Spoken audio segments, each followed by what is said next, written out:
윤 예비후보는 정치적 중립을 위반하고 검찰권을 악용해 자신의 정치적 야욕을 실현시킨 불량 검찰총장이었습니다. 대선 후보 윤석열은 미래 비전은 없고 국민 앞에 오만한 불량 대선 후보입니다.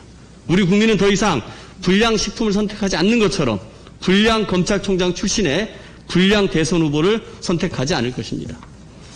한 말씀 더 드리겠습니다.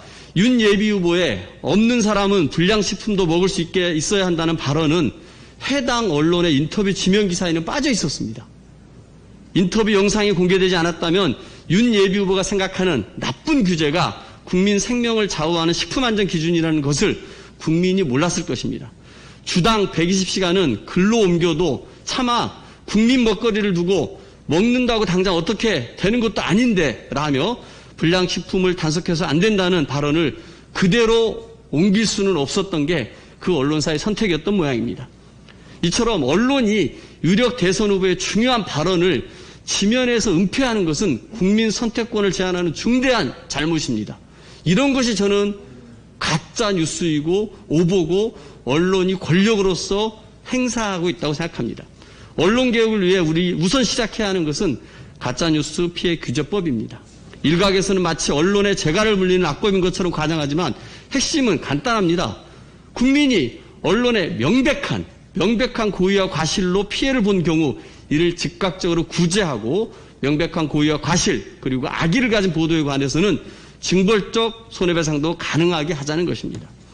일례로 지난 대만 카스테라 사건, 황토팩 중금속 사건 그리고 멀게는 현대사 최악의 오보라고 불리는 신탁통치 오보처럼 언론의 잘못된 보도로 기업과 개인 나아가 사회가 중대한 심각한 타격을 입은 경우가 지속적으로 생겼습니다. 하지만 그 누구도 제대로 된 책임을 지지 않았습니다. 실제로 최근 2년간 언론 관련 손해배상 인용 사건의 약 60%는 인용액이 500만 원 이하에 그치는 것이 현실입니다.